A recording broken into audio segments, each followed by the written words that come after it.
Hello, everybody, and welcome to the Giant Conversation. This topic talks. I'm your host, Aaron Klingsmith, and today we've got a full schedule, a lot of things to talk about. We're going to talk about a company that you won't believe what they did instead of paying for a Super Bowl commercial, they helped their staff out, which is pretty cool. There's also a teacher that shaved his head in front of the entire school. We'll give you the reason why in a few minutes. We're also going to talk about random acts of kindness, like we always do. Then we're going to head into Mark's Multiverse. We're going to talk about the universe is growing quicker than we know. And what actually happens when time seems to fly by. And then we're going to rush into Movie Madness Monday, where we're going to talk about how J.K. Rowling is mourning the loss of John Hurt, who played in a few Harry Potter movies. We're going to talk about how 4 chords have been, you can basically, if you know 4 chords, you can play almost any song. And then we're going to talk about Mary Tyler Moore passing away. All that and more here on Topic Talks.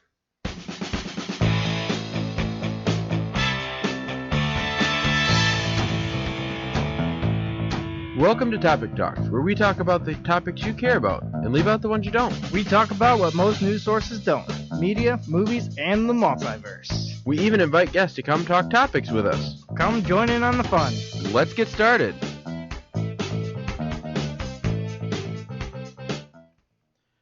Hello, everybody. Once again, I'm Aaron Klingsmith, and today joining me, like always, is Mark. How you doing, Mark? Oh, I'm doing well. Super busy as usual. Me too. So why don't we jump right into the first story, shall we? Yeah, that sounds great. Okay, so this is one that kind of caught me by surprise. The Super Bowl's coming up very rapidly, and I know everybody is in anticipation of the Super Bowl commercials. I know that's the only thing that I look forward to. You know, actually, when it comes to Super Bowl, it's like the one time a year where I ever actually really get into football. See, I don't watch the football. I watch commercials. Exactly. I watch something else during the football. That's the only reason I ever tune into the Super Bowl is because the commercials are amazing. Yes, but I tune out when there's football. Yeah. Because I feel like professional sports is boring. And here's why, okay? College, you have 4 years, maybe 5 with the team that you have, and then you get a whole new team. Okay? Yeah. So, Michigan State was very good last year, and for the past few years. Whole new team. They suck. Yeah, but NFL is different, though. I mean, yeah, it changes every year a little bit, but it's not like, 4 years and you're done. That's why I'm saying. When it comes to college football or college sports in general, it's always new. It's always fresh. That's true. At the NFL, you have the same players until they decide to retire or they get traded. Mm-hmm. Either way, though, still, I mean, it's a little fun. Like, for a lot of times, like, every year, like, some people in my family, I take part every now and then. Do you? We'll do like a $20 bet on the Super Bowl. It's like one of us will bet for one team and another one of us will bet for the other team. So we'll like place like small bets, nothing too outrageous. My grandpa and stepdad, they actually put $50 down on the World Series, and did they lose? And well, my grandpa bet on the team that looked like it was really really gonna win. They were like 3 games ahead or whatever, and so my stepdad decided to take the opposing team. Which was the Cubs. It was the Cubs who ended up winning after like 108 years, and they were on a 3-way like losing streak for the World Series. And my stepdad bets against them, and he's like full of himself, like he's like, oh well, how much money do you want to lose? And they bet $50, and he's like, yeah, I'll take it under glass, like framed. Right. So they came back to 3 games, won the World Series, and my grandpa's response to that was they went out for a drink or whatever, and he puts $50 on the table and puts a beer glass over it, and he's like, there you go, there's your $50 under glass. But I thought that was pretty great. So we might do a bet on the Super Bowl this year. But I was actually just listening to the radio on my way over here, and I guess Super Bowl like seats and all that stuff, they're not selling as much this year. They're like on a downslope or something. Well, it's kind of like the commercials. Last year, okay, so the commercials for the past few years of the Super Bowl have been fantastic, okay? Last year, they were so, like, they emphasized the commercials so much that when the Super Bowl came, the commercials were on, they weren't really as good as they had been in years past. Right.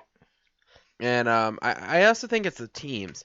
It really matters on what teams you get in the Super Bowl. Yeah, because, if you ask me, I actually don't even know who's playing this year. I never know who's playing. I knew the Lions were doing good, but it's the Lions. They always do horrible. Anyway, so back to the story. So Kraft Heinz Company is giving all of their employees the day off after the Super Bowl. You So the mean Super Bowl's on a Sunday. You mean like Kraft macaroni? Yes, it's Kraft and Heinz. So you Okay. know like Heinz ketchup? Yeah. Okay. It's that company. And so they gave their entire company off the day after the Super Bowl. And it's actually kind of cool. They got like this little commercial of why how the Super Bowl is the best day of the year, Mhm. and then the day after is the worst day of the year. Exactly. Okay? And here's why.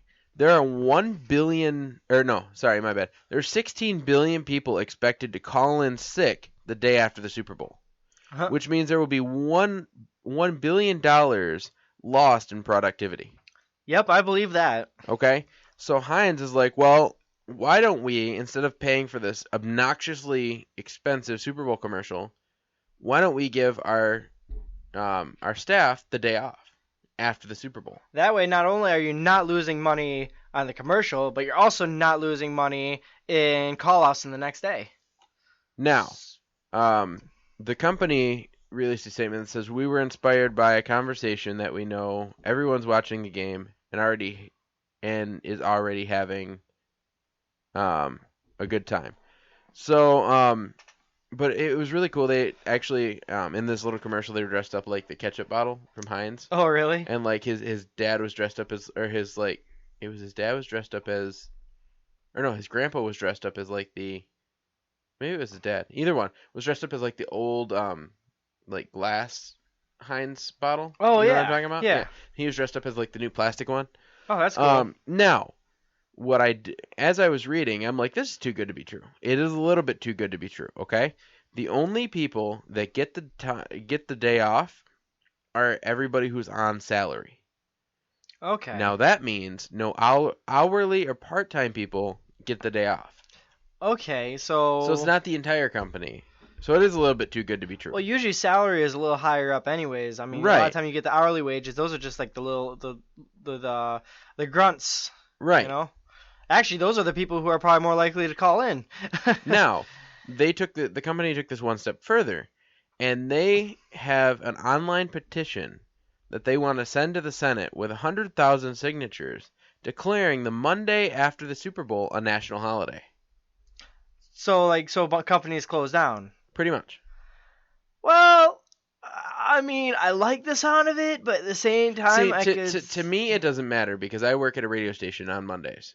Right. And then I have the rest of the day off, and then I come here and do the show. Right. And that's for me, pretty much my day. And Mondays for me is, I mean, get the morning off, or and then or sometime around like either like 11 o'clock or noon, right. or sometime after that I'll go up to Specs for Empower. Right. And then like straight after Empower I'll come here. So I mean, okay. Mondays, I like Mondays because they're my kind of off day, but it's like those days where I actually get to put like a little bit of work in towards my career and have some fun doing this kind of stuff and hang out with friends and all that. I start my day with radio very early, and I end my day with radio very late. Right. But I love it because Mondays, and even April knows, Mondays are my day that I come down in my studio, I prepare for the show, maybe I'll do some voiceover work, maybe I'll do some, applying for jobs, but it's my time to put effort towards my future career. It's studio time. It's pretty much. It's studio time. And that's great. I mean, that's kind of how it is. Well, and sometimes I sit down here and slack off. Like today, as I was working, I was watching a whole bunch of videos. Right. I watched like a top 10 or like my, Mojo's top 10. Mm-hmm. Those are like my, I don't know, I get addicted to those. Yeah. You see, for me, like I said, today they got me working on they've had me work on this new project lately, and basically the radio station I'm working for is working on a video branch, particularly YouTube.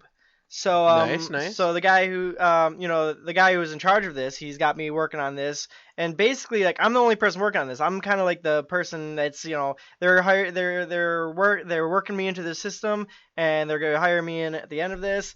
And he knew that going in that first of all, this is a radio opportunity, right. But he knew going in that I was a video guy. Right. So he's working that into the advantage, and he's going to have me working on all the video aspects of this project. Yeah, you're still going to be working on audio aspects of it? Oh yeah, Okay. I'm going to be doing a little bit of everything. I was going to say, because I knew the whole reason you took the Empower Radio part was because you wanted to dabble in radio a little bit. Yeah, and I still get to do that, and I'll be getting to work on the video aspect of everything. That's pretty cool. Mm-hmm. So Heinz also said in the little commercial, they said that the Heinz brands believes in never settling for less than the best.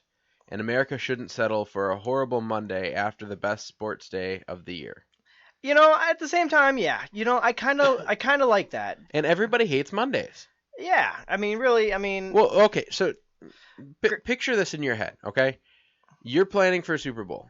A lot of people are having Super Bowl parties, okay? Mm-hmm. So there's going to be beer, mm-hmm. maybe other adult beverages. Probably You're a gonna have lot of food. everything. A lot of food. So you think about it, okay? They're going to be up late. They might have gotten up early, so they're going to be exhausted. Mm-hmm. They may still be a little bit drunk or hungover. Either or. And let's see, tired, drunk, hungover, and they're going to be in a food coma. Right. Because they ate so much. Unless you work in the afternoon, and that Monday is going to suck. And even then, the afternoon is probably still going to suck. Well, and people would wake up and go, I'm not going into work today, and they'll call in. Right. And it's like, well, if you're not going to get anything done, why not just make it a national holiday, have everybody off, then on Tuesday everybody can come back refreshed, reset, and everything's good. I like the sound of that. Why not make, because you've got the best day of the year, why not make it the second best day of the year? Mm-hmm. And, Yeah, but then again, also that you got to look at things from the other's perspective too. That there's all these other holidays that we have that you would think should be called, national holidays, but they aren't. Like what? Like, what is it? I think one of them that a lot of companies do close for, it's either Memorial Day or Martin Luther King Day. A lot of companies do. Yeah, Both. Which is great. But you also have, you would think another day that's also pretty much like a national hangover day is January 1st. Because everybody's partying the night of the ball drop.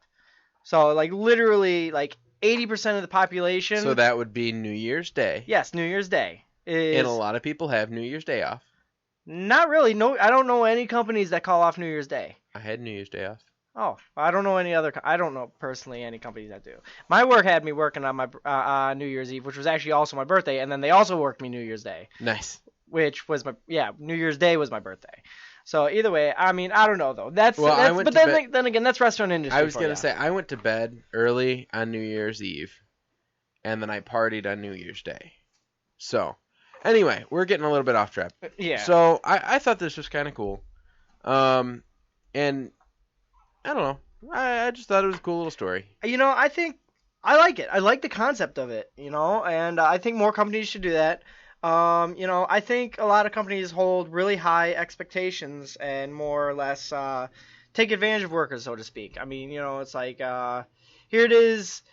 It's almost like corporations in this day and age, especially like corporations, like big corporations. Right. They try to make literally work their employees to the bone. They don't care about holidays. They don't care. Most restaurants only are closed 2 days of the year, and that's Thanksgiving and Christmas. And even then. Actually, some restaurants are even open on Thanksgiving. The only reason we got Thanksgiving off was because our manager, I didn't get Thanksgiving off. Our proprietor. We closed early. Our proprietor at the restaurant that I work at, he put his foot down. He's like, I'm not working my employees on Thanksgiving, and we all thanked him for that. But otherwise, we would have been open. The all famous owner of Bass Pro Mm-hmm. released a letter saying that even though Thanksgiving is a holiday, we were still going to be open. Right. So we were still open, but that was the fastest I have ever gotten out of that store at the end of the day in my entire life. Oh, I'm sure. We got out early, okay? Mm-hmm. And the manager on duty, he made 4 announcements that we were closing. Really? Yeah.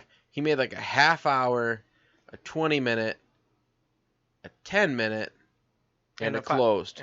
And maybe a 5-minute and then a close. Right. So maybe about 5 announcements. That's not bad. And he added, he's like, make sure you can, proceed to the checkout so they can assist you. Or no, we close early so our employees can get home to their families or something like that. Mm-hmm. Which is a good way to put it. Fastest that I've ever gotten. Because he's like, okay, let's start recovery now. Before people are even out of the store. Let's start recovery now. Let's get out of here. That's how it is on And it a was slow like day the for a last restaurant. person was walking out the door, and we were pretty much walking out Ready. the door. Fanata. So, yeah. So, I mean, I worked Thanksgiving, and it was one of those things my girlfriend had, I knew I had to work because I forgot to ask for it off. hmm And my girlfriend's parents were going to come down to our house for a day. We were going to have dinner because we wanted to have dinner in our new house. And then they were going to go back home because they wanted to spend Black Friday at where they live because it's not nearly as bad. It's not nearly as crowded. Right. And that didn't go through. So my girlfriend went, and I told her she was to leave my big dog because I wasn't going to be completely alone. So she actually left all the dogs. Well, there you go. And she went to work I think straight from her parents. And then we met up on Black Friday. Huh. Like, I went home, went to bed. She came home, woke me up at like 2 o'clock in the morning. That's always fun. And we went to Menards. Oh. Because there was a lot of stuff we For wanted Black to get. Friday, yeah. There was a lot of stuff we wanted to get to Menards. You see, the thing with Black Friday for me is I'm not a very good Black Friday shopper because here's the thing about You need walkie-talkies and a plan. Here's the thing for me. When it comes to Black Friday, here's the thing. Shopping in general for me, I'm not one of those guys, or I'm not one of those people who goes out and buys what's on sale. When I go shopping, I go in, I know what I want to get. I don't really look at the prices too much more than I have to. I'm there to get what I need to get and go. Like, for example, say I want to get a new TV. I'm more likely to go and wait for my tax break and go buy the TV I want than wait for Black Friday and go and find a good TV for a cheap price. Here's why I do Black Friday. Okay, one, you get good deals on cool things. There are a lot of good things that you can get. Menards is really cool. Okay, so I got for myself. I only got a couple things for myself. I got myself a new knife because they have Kershaw knives for very cheap every year. Different design, and but it's the same material. And the problem I have with knives is the design scrapes off. So I get this one with no design. Doesn't scrape off. It really doesn't matter. Right. So that's really nice. And it's very thin. I got myself a set of beer glasses. Oh, it's also There nice. is 6 of them. There's 2 of each kind, and they're like 3 different kinds of glasses. Right. That was very cheap. But April and I, what we did is the night before, we went through the internet and we printed out the Black Friday ad. Right. Because Menards was the only store we wanted to go to. Right. It's the store that has the most. And we went through and we're like, okay, what are we going to get? Well, I got myself a screwdriver set for work. The beer glasses weren't on the plan. I found those and threw them in the cart, and I said, I'm getting these. The knife was on the plan.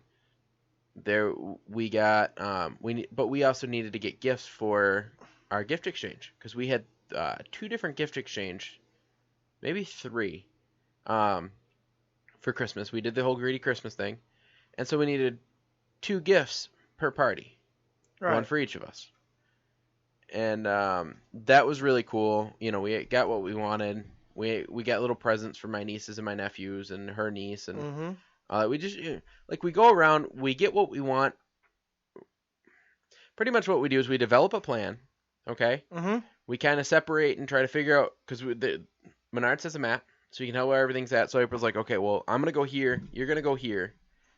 We'll meet in the middle. And we met, have you ever been in a Menards before? I can't say that I have. Okay, well, there's a little section that's kind of because most of the store you can just see right all the way straight up to the ceiling. Right. There's a small section where there's a floor above it. And that's sometimes they have clearance, they have wood and stuff up there, things like that. Maybe I have been in one before. Underneath that, there's usually Christmas decorations, things like that.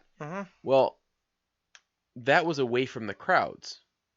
So we pulled our shopping cart in there once we kind of looked over everything and went through because we were also grabbing things for her parents. Right. So that's when we got on the phone and said, okay, did you guys get this? Yes. Okay, so we just set it off in that little pile. Did you get this? Yes. So we set it off and we just kind of made a little pile for someone to find later of things that we had grabbed just in case we needed them. And we didn't. And we decided, okay, how much are we spending about now? My girlfriend added it up. Okay, we need to get rid of this.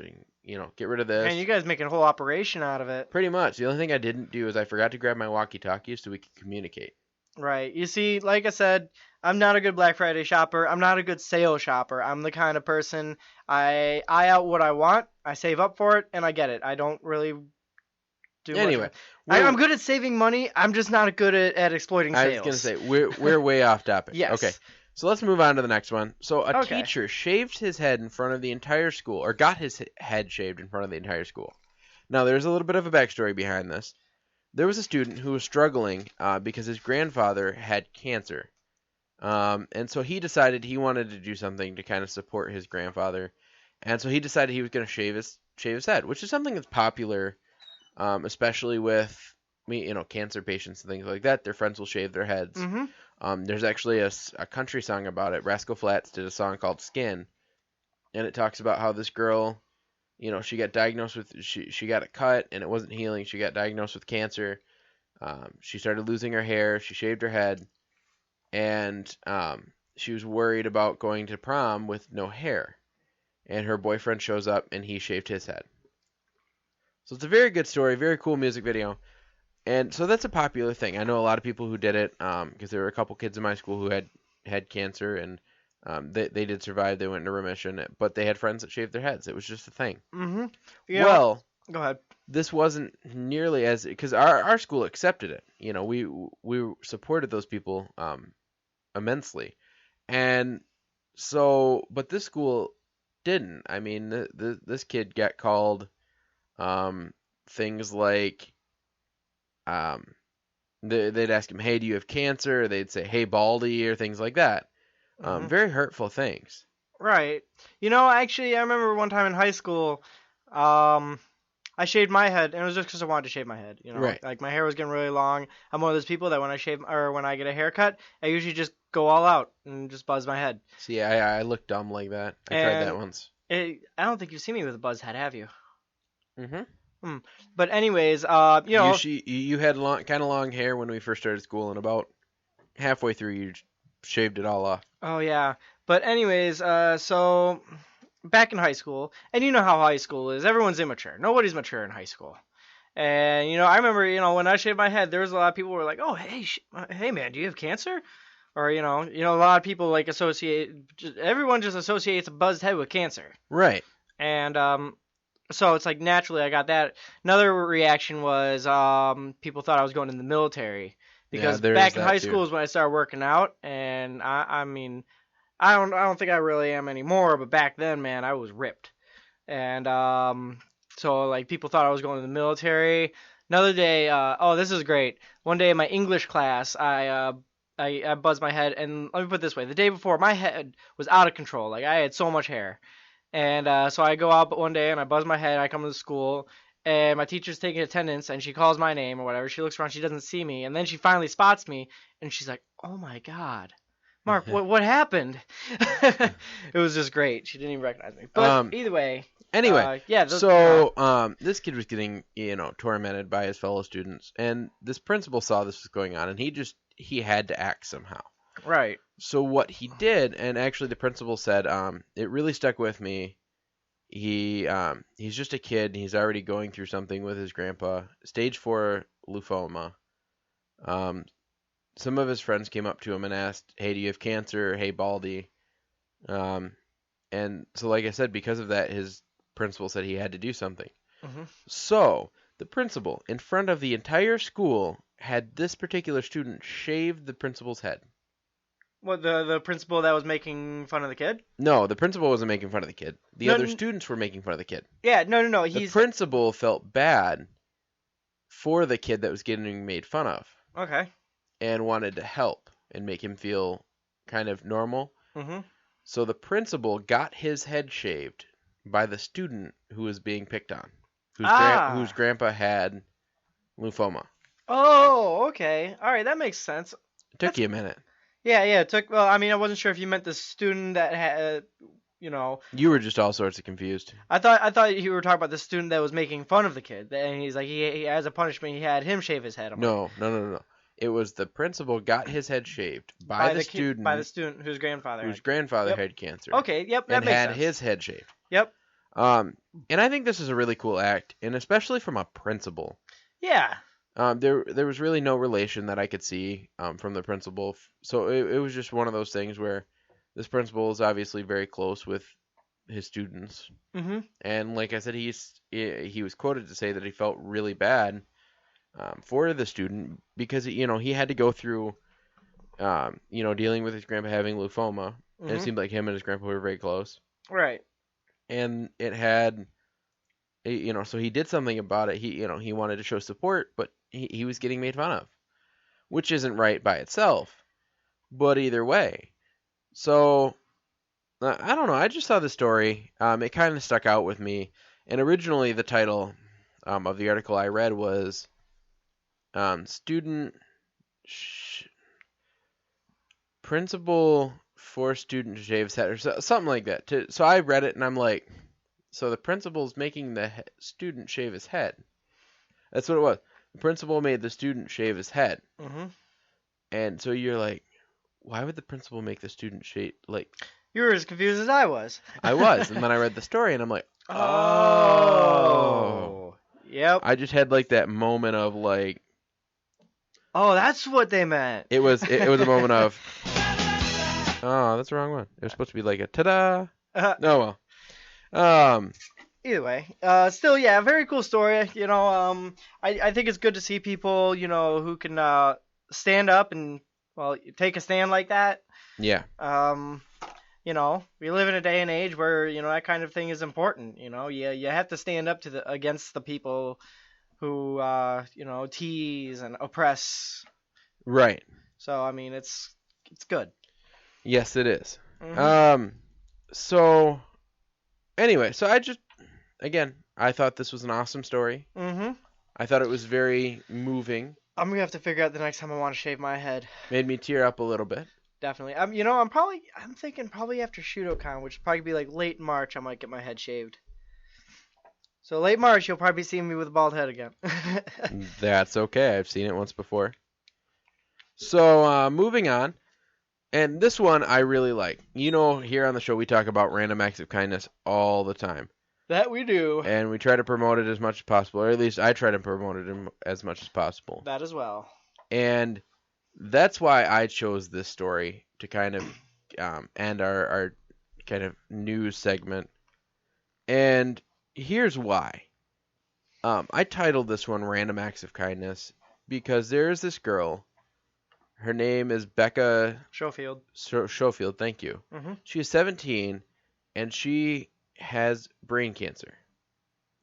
Now, I guess she's been dealing with it for 2 years, and she got some not so nice news. They didn't really get into what it was in the story, but they just, I'm trying to think. So Becca wanted to try to, she had a bucket list, and there were a lot of people that wanted to help. And so here's what she did. She wanted to inspire people to perform these random acts of kindness that I've always been talking about. And she was quoted, "Since so many people have wanted to help me with my bucket list, Dad and I have masterminded a plan that will allow anyone to help with my bucket list," she wrote on Facebook. "No matter who you are, if you see this message, please do a random act of kindness for someone else." And then she also said, "I want them to take focus away from all the bad things that happen in this world, and I want them to realize that life is a gift, and you have to cherish it. Cherish every moment you get." She also went on to say, "It can be as big or as small as you'd like." She actually said that on Twitter. She said, "Donate to a charity, volunteer your time, or even just do the dishes without your parents asking. Do something to make someone smile, and then tweet what you did with the hashtag #BeccaToldMeTo." The online campaign has reached over 2 million people and continues to grow. She thinks that's insane. She also said, "All I've been doing is just encouraging people to open their hearts and be better humans." This is what I've been talking about. Mm-hmm. This is something that I believe in strongly, and that's, again, why I chose this particular story. You And know, it's just it's beautiful. It It really is. is. You know, I love hearing about these stories. You know, somebody's going through a tough time, and instead of doing things to help themselves, they put the effort and motivation into helping and motivating others to do good for other people. right. And, you know, these are the kinds of things that, you know, instills hope for humanity for me. You know, Me seeing that too. there is good out there, and that good is trying to spread and promote other good deeds. And, you know, that's what helps people, you know? It's selflessness in general, and it really is a beautiful thing. I think so. Mhm. And the fact that, her bucket list is to just make the world a better place. Mhm. And she's in a position that's what she's doing. Yeah. That is exactly what she's doing. She's doing it very well. And I just I don't know. I feel like she needs an applause. Here's an applause. You ready? Yep. Ready?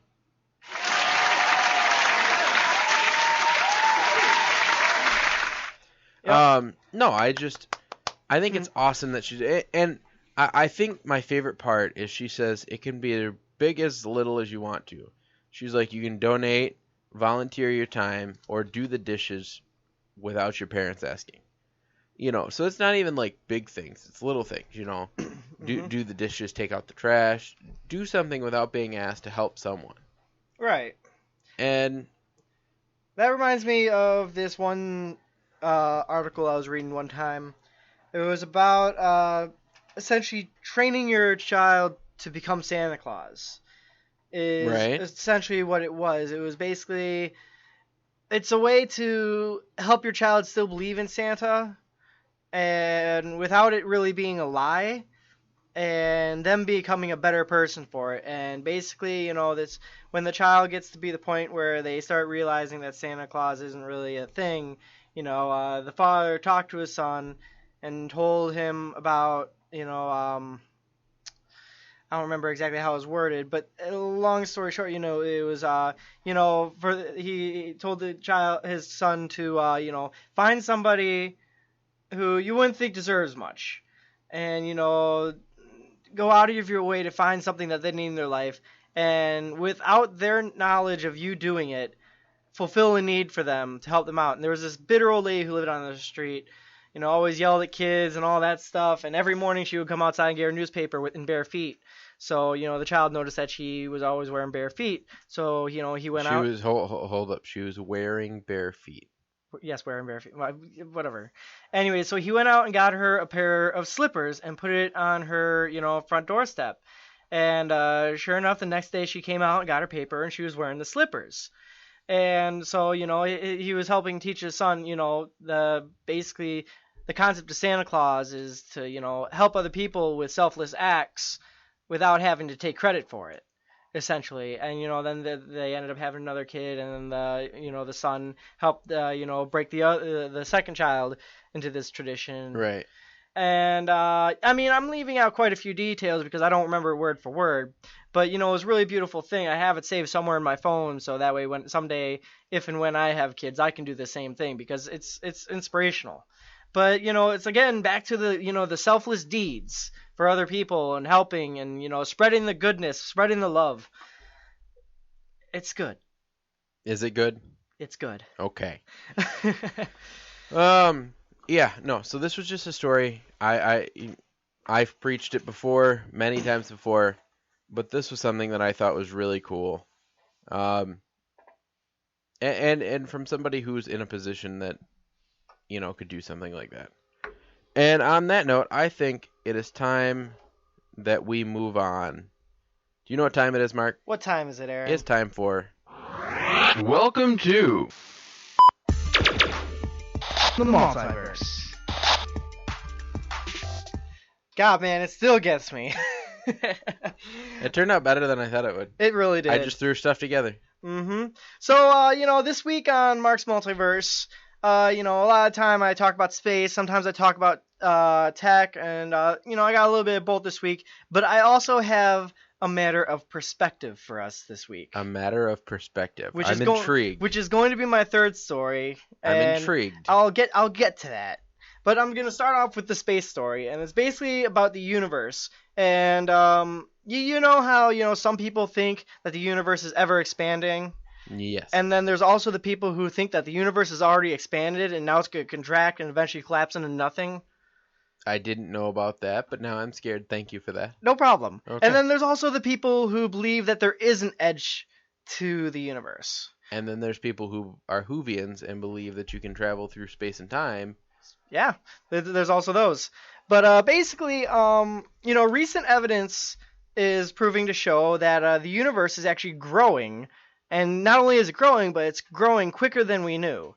Imagine 5 super bright stars in a cluster forming a cross. So it's basically you get one star and then you got 4 stars surrounding it. And they aren't actually stars at all. In fact, it's only one object. What you see is a phenomenon sometimes called an Einstein cross. One object whose light is bent by the gravitational field of massive object as it travels from the source to Earth, splitting it into several different objects. This is called gravitational lensing. So it's pretty much an optical illusion. Yes, that's kind of exactly what it is. You're welcome. The Einstein cross is named, of course, for Albert Einstein, who predicted the effect of his general theory of relativity. Any bright object can form an Einstein cross. This particular example is a quasar, the extremely bright disk of gas and stars that is thought to surround a supermassive black hole. This gravitationally lensed quasar is known as HEO 4351223 and is among the 5 best lensed quasars to date. The other reason it's remarkable is that it has been used to support the work of scientists who in 2016 calculated that the universe was expanding faster than expected, a measurement known as the Hubble constant. Using this quasar, HEO 4351233. I love these names. They're totally nonsense. They're numbers. Yeah. They're not even names. I know, right? But a team of astronomers from, get this one, I thought this was even better. It's a collaboration called Holy Cow. Okay. Led by... I'll give you credit. That was pretty funny. Mm-hmm. Led by Sherry Suyu of the Max Planck Institute. And then you got Sue Yu, and you didn't try to make that a joke? I actually went to school. His name was Sue Young, and his last name was Yu, so his name was kind of like Sue Yu. But no, I don't know. I guess I've just heard the joke before. But anyways, Sherry Suyu of the Max Planck Institute for Astrophysics in Germany, the IAA in Taiwan, and the Technical University of Munich used Hubble Space Telescope data to calculate the Hubble constant that was 9% faster than previous calculations indicated. The multiple images of HEO 4351233 are not perfectly aligned, which means that the light travels paths that are not all the same length. This means that they show changes in the quasar over time, changes directly related to the Hubble constant. So basically, all these stars, they're actually in totally different space or areas of space of the universe. But From where we see them, it's like it looks like they're all next to each other. For example, say you have a giant bottle of Coca-Cola, and then like a 2-liter bottle, and then you got a 1-liter bottle. They look almost exactly the same, but you got the 1-liter bottle sitting right in front of you, and you got the 2-liter bottle like 3 feet behind. You get down and look at the same level, and they look like they're about the same size, but they're actually different distances. It's kind of like what was that practice we were doing in school for snap zoom? Like snap zooming. Or no, that was rack focus. Rack focus. Yep, that's what it was. My bad. Anyways, it's almost the same concept. Basically, these stars are in different spaces of the universe, and it just from where we stand, it gives us a perspective that they're all really close to each other, like a cross. So it provides this shape, and in the process of this, it also distorts the light, and creates this so-called optical illusion. So is it kind of like if you take a diamond or any piece of glass that has several different angles on it, and you shine a light on it, it will reflect a whole bunch of different beams of light. Like a prism, correct? Like a prism, but the original beam of light there's only one original beam. Exactly. So it's like the perspective, like you've got a whole bunch of light, when in reality you've only got one. Yep. I think I got this. Yep, it's like the ultimate like refractory lens kind of deal, and really, I mean, seeing this, it got me going, man. I was reading this, and I'm just like, oh my god, the universe is a huge place, and really, if you think about it, it really is. I mean, like literally, Earth itself is less than a speck of dust to the rest of the universe, and to think that the universe is still expanding, forget about it. It's crazy, it really is. But Is so it insane it is totally insane. and mind-boggling? It is very mind-boggling. Okay. So with all that being said, I'm gonna move us into our next topic. Woo! Which brings us back down to Earth and more into the technological zone. And though this usually isn't my area of research, I'm actually gonna explore into the military aspect for a little bit with this new ship, which is called the USS Zumwalt. And it's supposed to be the next generation of destroyer. So it's a military ship for like the Navy. So here goes. 73 years ago, the famous World War II battleship Missouri was christened in New York. It was a state-of-the-art back then, but a far cry from brand new and somewhat more controversial addition to the nation's fleet. Now we have something new. If Batman had a warship, which I like that part, it would look like the USS Zumwalt, the newest, most advanced warship the Navy is bringing to the fleet. A reporter rode with Captain. This is great. I love this. Is it great? The reporter rode with Captain James Kirk. No relation to Star Trek's Captain Kirk, although plenty of people have noted the coincidence. From Norfolk, Virginia, up to Baltimore, where the Zumwalt, with its one-of-a-kind look, was officially commissioned as a destroyer of the United States Navy. The Zumwalt looks radically different. It's part of the design of the ship to be stealthy, a sleek exterior with a lot of metal sticking up in different places, a smooth surface. But what will the president think when he finds out the Zumwalt costs an astronomical $4 billion? Ray Mabus, who served as President Obama's Secretary of the Navy, admits the Navy tried to cram in too much technology in too little time. The original concept was to have this very advanced destroyer that was primarily a land attack role, so supporting ground troops, taking out enemy positions inland, having hyper-precise weapons that could reach a long way inland, and to do it in the most advanced with the most advanced technology available. The innocuous-looking boxes house gun barrels capable of firing a rocket-assisted shell more than 60 miles with pinpoint accuracy. So if there's an enemy in the United States within range of the ship, if they're ordered to, that person has about 2 to 3 minutes before they are no longer an enemy of the United States. Right. But like the ship, though, its ammunition turned out to be horribly expensive, turning out $800,000 per shell. So the Navy is looking for a cheaper round, one that would have a significantly shorter range. There are only 147 crew members aboard the highly automated Zumwalt, about half of what traditional destroyer carries. And instead of lookouts, there are video monitors. So this thing is really it's top line, top notch, the latest technology. I wouldn't be surprised if they have a lot of automation built into this. Right. And but it comes with a price tag. I mean, $800,000. That's more than most people make, like in a year or even like 5 years. It's crazy. It's insane. I would never pay that much. I mean, I'm one of those people that believes that, if I were president, I'd be the president that takes away like 75% of our military funding and start throwing it into society, for like schooling and health advancements and all that stuff. The United States has higher military spending than the next 26 countries on the list combined. Really? Yes. Oh. So, if there's really? We're the highest spending military power in the world. And like I said, apart from the next 26 countries combined. And we're broke. What? And we're broke. We are so in debt. Yes. But it's expensive. The Zumwalt has actually already suffered two mechanical breakdowns though. One in the Panama Canal as it was transitioning from the East Coast to its permanent home in port in San Diego. This is the first ship of a class as well as the first time it got underway, so things are going to happen, which, totally not a surprise. Like I said, it's new technology.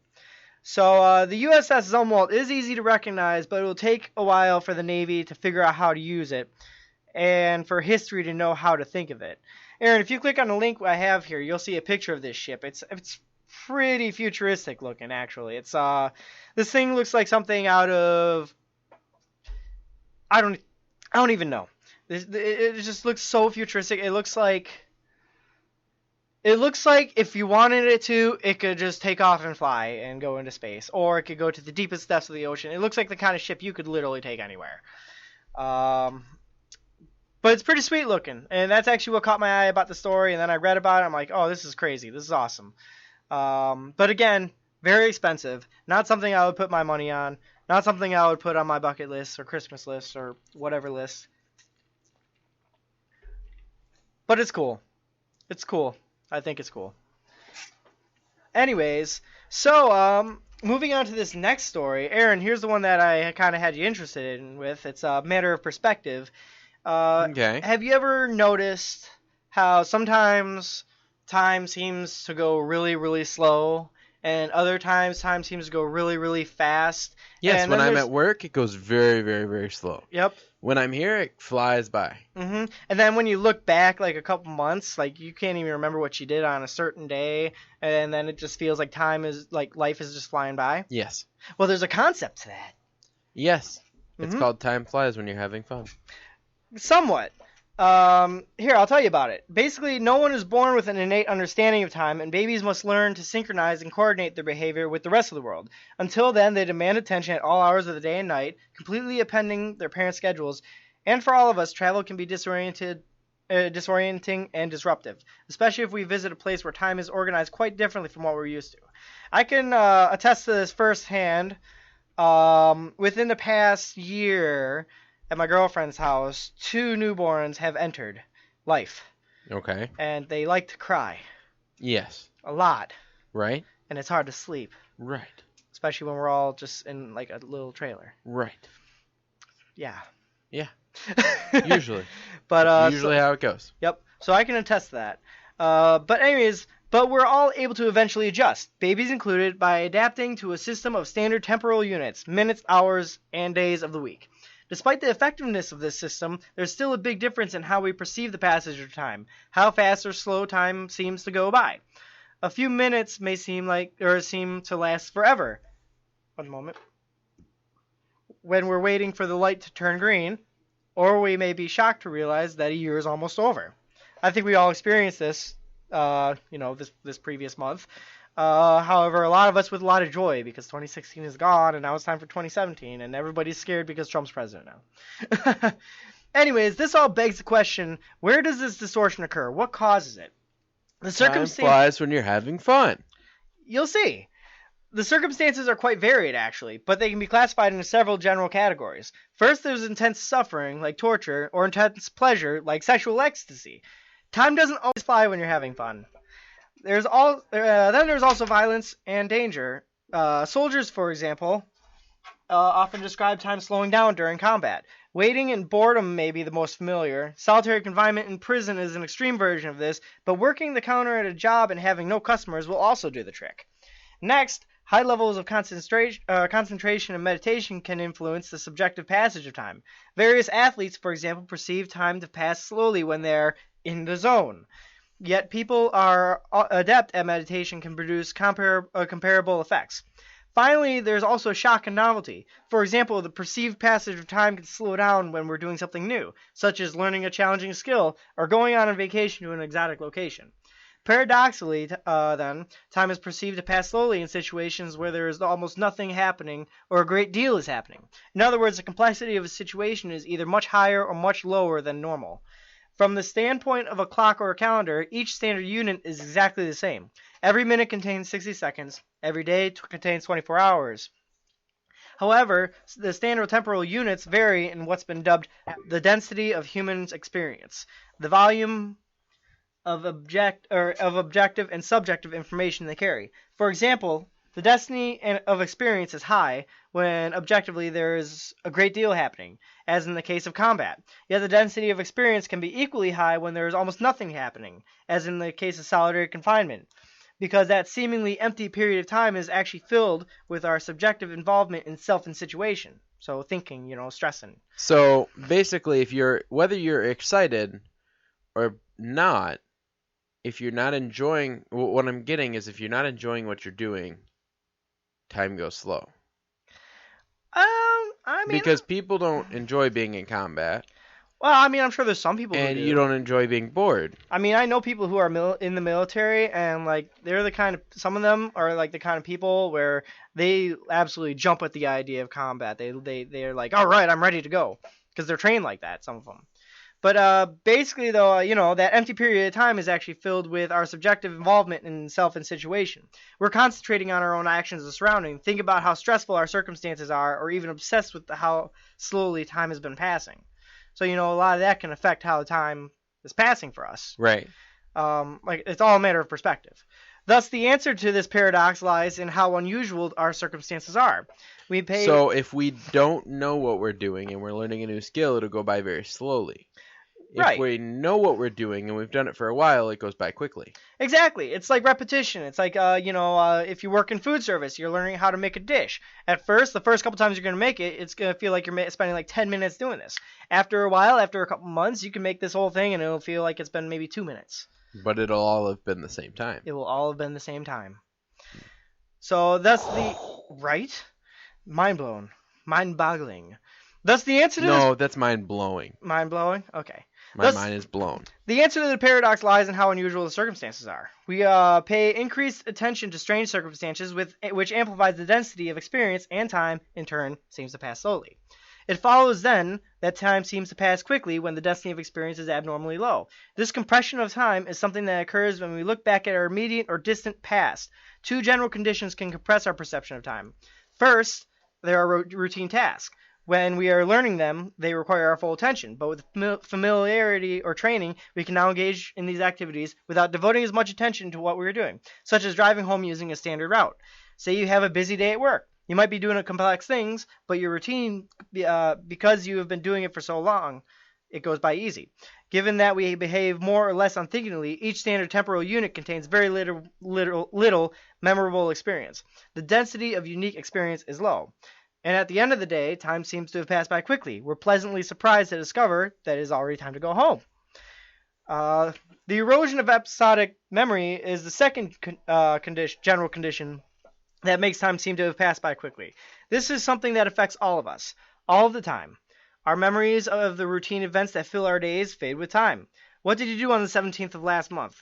Unless that was a special occasion, you've probably forgotten the experience from an entire day. This forgetting intensifies the further back we look.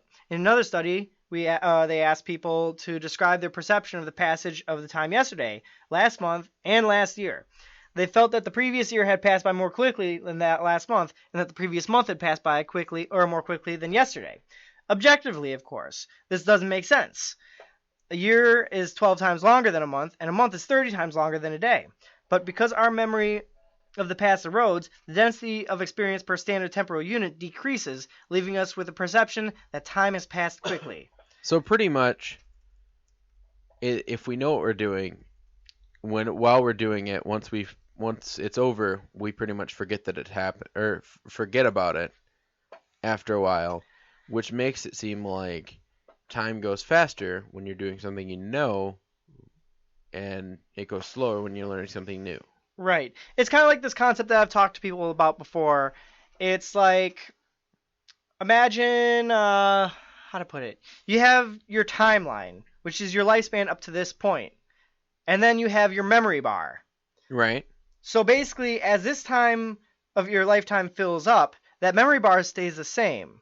And the time fills up. Eventually, your memory is caught up to your timeline, and that memory stick can't expand. But your lifetime keeps going. So essentially, it's like your mind deletes memories in your lifespan to make room on the memory stick so your life can fit into that memory. It's kind of like when you're rolling over from one school year to another. Mm-hmm. You delete some of your assignments from the previous year. Some of the ones that you don't feel were as important, you save some ones that you liked. You delete the rest of them to make room for new assignments. Exactly. So, yeah. However, the situation is described above are anomalies. We typically do not perceive time passing quickly or slowly under normal conditions. 10 minutes as measured by a clock also feels like 10 minutes. We can agree to meet with someone in 10 minutes and arrive roughly on time without the aid of a watch. This is possible only because we have learned to translate experience into standard temporal units and vice versa. We're able to do this because consistency in our day-to-day experience, a consistency that's produced by society's repetitive and predictable patterns, most of the time we're not in solitary confinement or visiting new countries. The density and experience per situation or standard temporal unit is both moderate and familiar. We learn how much experience is typically contained in 10 minutes. Only something that alters the routine, an especially busy day at work or a pause to reflect on the previous year, will reduce the normal density of experience per standard temporal unit, leaving us with the impression that time has flown by. Likewise, in an automobile accident, a jarring incident that seizes our attention instantly fills each standard temporal unit to the experience of self and situation, making it seem as though time is occurring in slow motion. I have experienced this personally.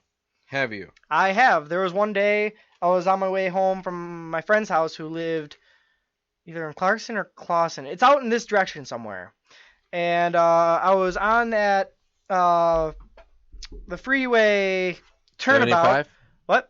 Where it goes, where it changes to 75 Right. or 59 or no 75. Yeah. And it was about this time of year, and it was like sleety, but I thought it was raining. And I was going roughly, a normal average speed for the ramp, but I wasn't really accounting for the weather conditions. So what happened was my car lost grip, slid right off the ramp and right onto the freeway. Ooh. And God must have been looking out for me or something, because there were no cars coming, and I managed to get straightened back out and back on the road. The guy behind me was scared poopless, and he sees that I managed to correct and managed to get back into the line and get back going, and he's like over here giving me a thumbs up. I'm sitting here gripping the steering wheel for my life. Right. Oh man, it was scary, but you know what? Time really did slow down in that moment. It's just like everything was going like half pace. Like it was crazy. But so really, different experiences in life carry different different time links for us in our heads. But at the same time, moving at a normal pace, your mind, with repetition and practice over the course of your life, has grown to match the temporal unit of 10 minutes. So, if you were to have a conversation with something, or someone, have a conversation with something, for 10 minutes, roughly, you could probably talk for about 10 minutes without looking at a clock and realize that it's been about 10 minutes. Right. So, again, it's like with the repetition, you've lived this experience in time so many times before that you can roughly measure it out. It's the same story with, making food or, doing anything that's involved to a certain amount of time and doing it over and over and over again. Right. Eventually it just clicks, and you can guesstimate how long it is, because your internal clock has synced to that and made a prediction upon what it is. So again, matter of perspective. And again, I was actually reading about this. I almost did this story last week, but it was actually rather long, and I wanted to take some time to really read it through it because it really caught my attention. And I figured you would catch this interesting too, because this is something that we've all experienced. Right. But again, I think it's cool. It's mind-boggling or mind-blowing in some matters of it, and mind-warping, actually, if you think about it. A little bit. Mind-warping. I like that, mind-warping. I'm going to keep that one in my back pocket. So, Just don't sit on it, okay? Okay, I won't sit on it. It'll squish it. Yeah, I don't want to distort it. So, with all that being said, I think it's that brings up about a wrap to what I'm talking about. So I'd say it's about time that we move on to our next segment. Monday! Movie Madness Movie Madness Monday! Man, that, I wish I could have been there to witness that, like when you guys It was pretty sweet, I'm not gonna lie. It was an impromptu thing. I was trying to reel them back in, and they're like, okay.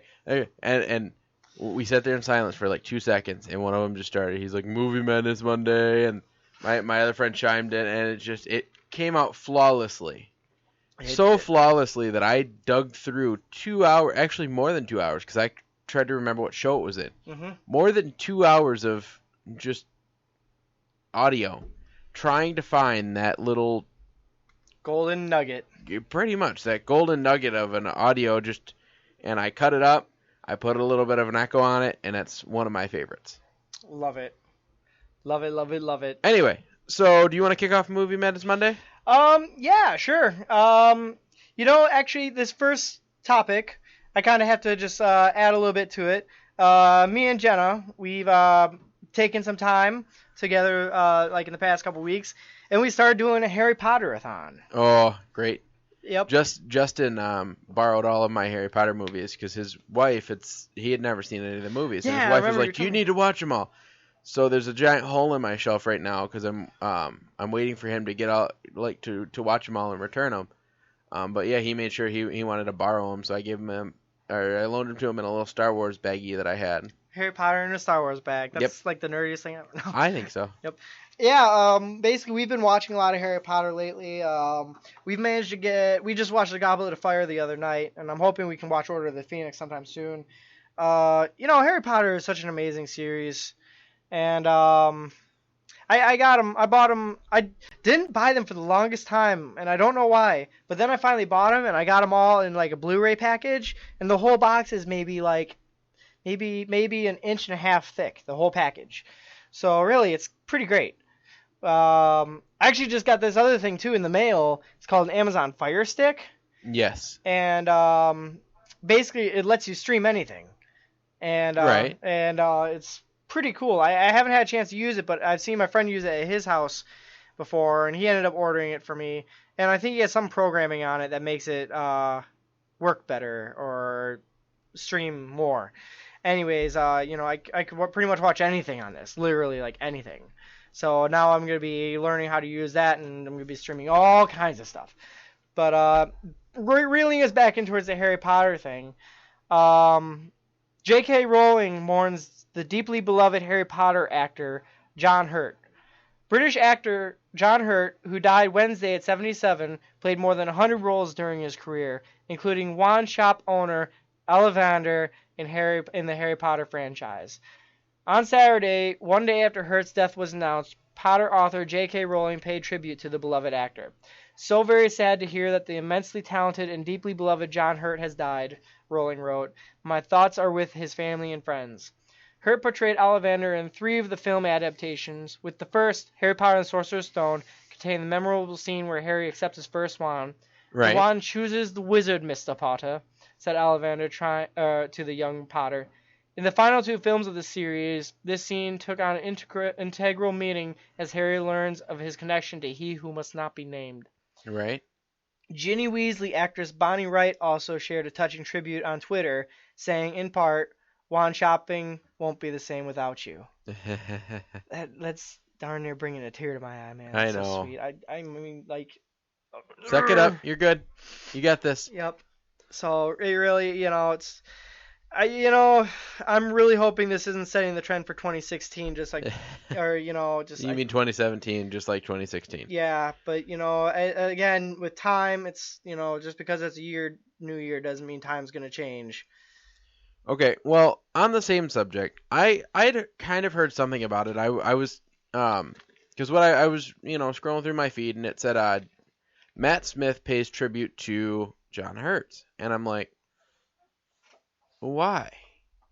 And I read it, and I'm like, oh, because I didn't even know that he had passed away. Yeah, I know. I didn't hear about it either until I stumbled upon this story, and I was like, what? Oh, Now, Vander.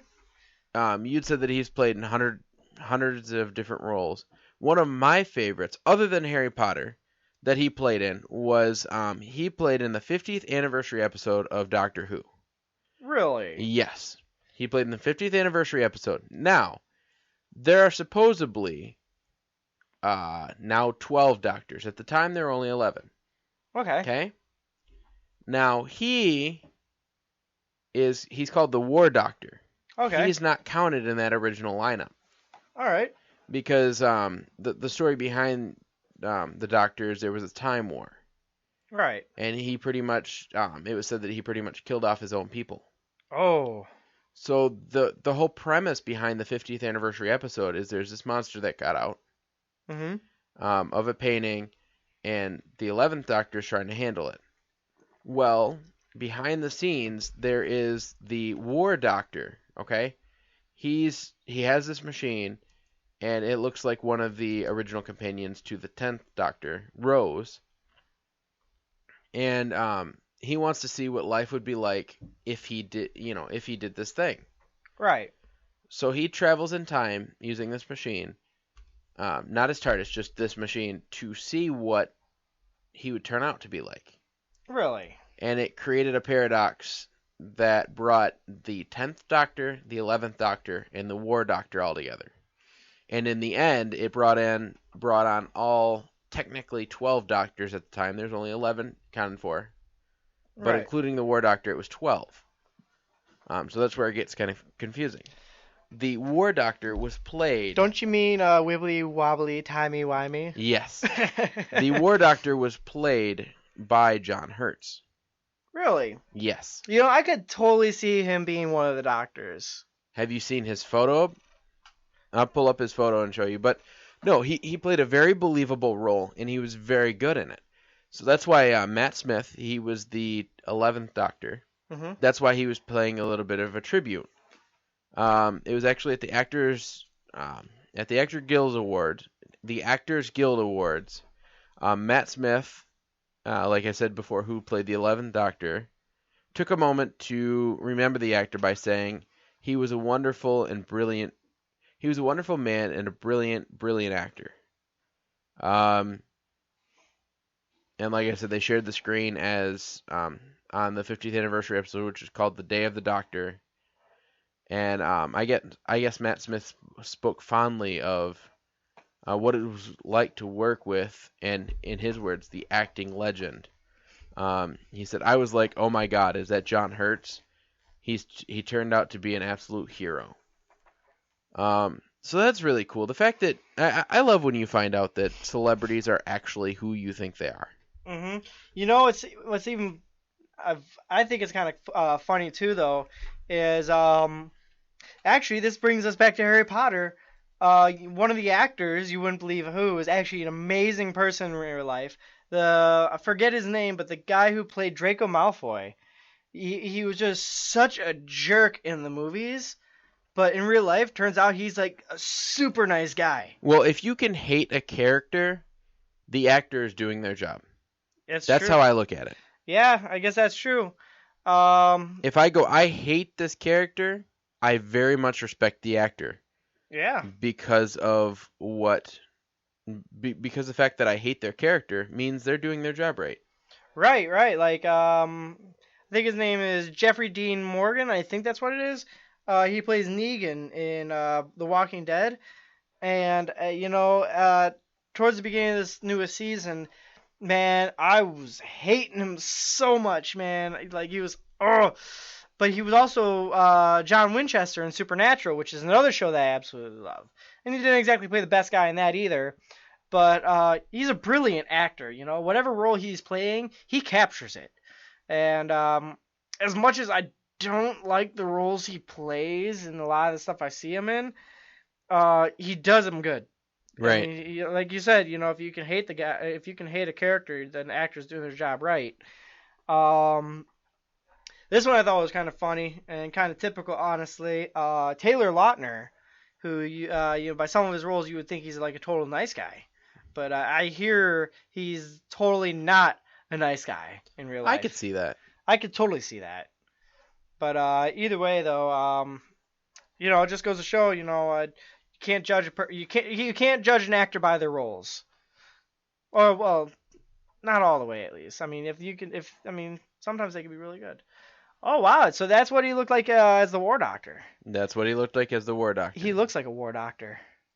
And then you got the guy.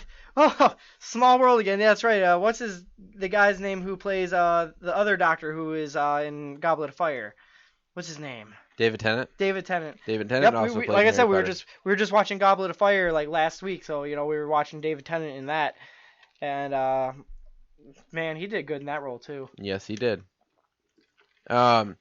No, but John Hurts. He also played in Indiana Jones: Kingdom of the Crystal Skulls, which was the newest one. He played Professor Oxley.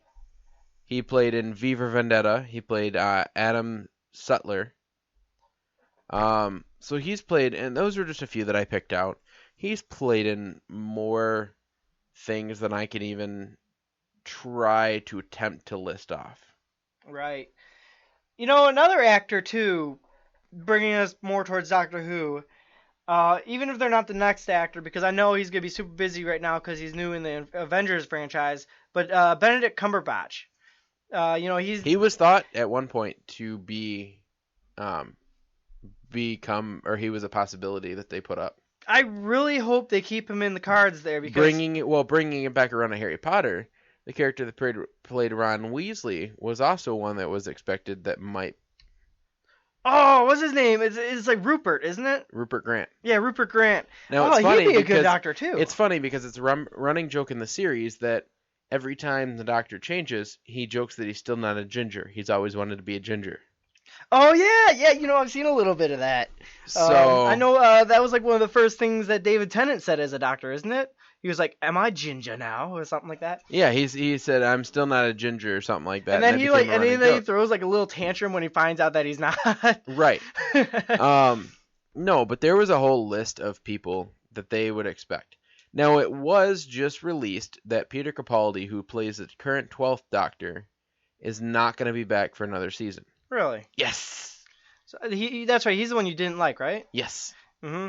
You see, I think that if they brought either Rupert Grant or Benedict Cumberbatch into it, I don't think they'll bring Benedict in right away because he's gonna be super busy with like the Avengers and all that stuff. Well, there is Doctor also Strange, talk about a girl taking up the role. I was actually just thinking about that a little earlier. I'm like, I just realized all the doctors are guys. You think they'd ever have a girl doctor? And if that's the case, that they have to do a male sidekick. It has been thought about, not necessarily.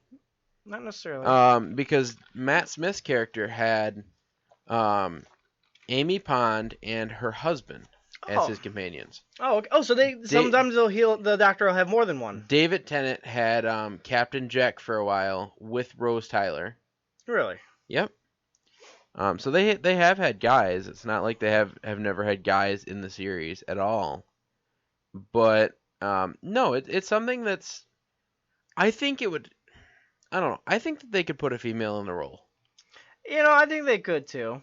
It just they have to do it tastefully. I mean, here's the thing though. Doctor Who, it's literally like an interchangeable main character TV show.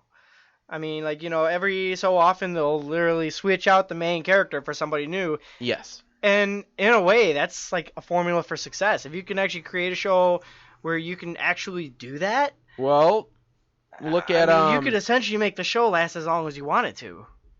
Look at James Bond. James Bond has done the same thing. Yeah. Now, the thing that's always bugged me with James Bond is they've never played into the fact that the faces change. It's supposed to be the same guy with the same backstory. They don't make any remarks towards that. Yeah, haven't they had and like that's what 3 I or 4 really different liked about now? Doctor Who. That's what really kind of intrigued me is the fact that they faced that head on, like, oh, I'm a different face. Mm-hmm. And so that was one thing that I did like. So, how exactly does the Doctor switch work? I mean, like, how, like what? Does he, like, die and get reincarnated, or does he, like, have to, like, switch bodies, or what? So it's called regeneration, and what it is they've actually done a really good job animating it. So usually there's this, like, yellow kind of, like, sparkly light that kind of goes on around him. Mm-hmm. It usually happens when he gets wounded, and actually, it's funny because when David Tennant, during his reign, there was one time when he got shot and he started to regenerate. Mm-hmm. But in the very beginning, when he turned when David Tennant became the Doctor, Mm-hmm. he was in this fight and his hand got cut off. Right. Now, Captain Jack had been. It's kind of going to throw you through a loop because he had. There was this company called Torchwood. Yeah. Who was originally was like out to get the Doctor. It was supposed to save London from any space, like, pretty any much wibbly wobbly timey wimey stuff. Pretty much, because the Queen of England had met the Doctor before, and he had kind of irritated the crap out of her. So What? she created Torchwood, okay? And Because he irritated the crap. throughout Torchwood's reign, and this is where it gets weird, okay? So the more David Tennant got into being in his role, Torchwood kind of played a role. Mm-hmm. And it was always something that he was fighting with. He was always arguing with him because they were always trying to steal his TARDIS. Mm-hmm. They were always trying to, basically... You always have to be lucky TARDIS. No, but they were trying to deal with things that they didn't know about. Right. Okay, well, Captain Jack joined him kind of in the middle of his reign. Okay. And Captain Jack is a man that can never die. He's cursed. Really? He gets shot, and he just wakes back up again. He just wakes back up. Yep, and heals himself. Oh, that's cool. Now, there was a spin-off called Torchwood that had Captain Jack and a few others. Okay. So he took over Torchwood and made it pretty much Doctor-friendly. So anytime the Doctor was around and they could lend a hand, they would. Or they would protect the Earth when the Doctor wasn't there. Now, here's where it gets screwy. Because Captain Jack ran into the Doctor one day. Mm-hmm. And then he tagged along.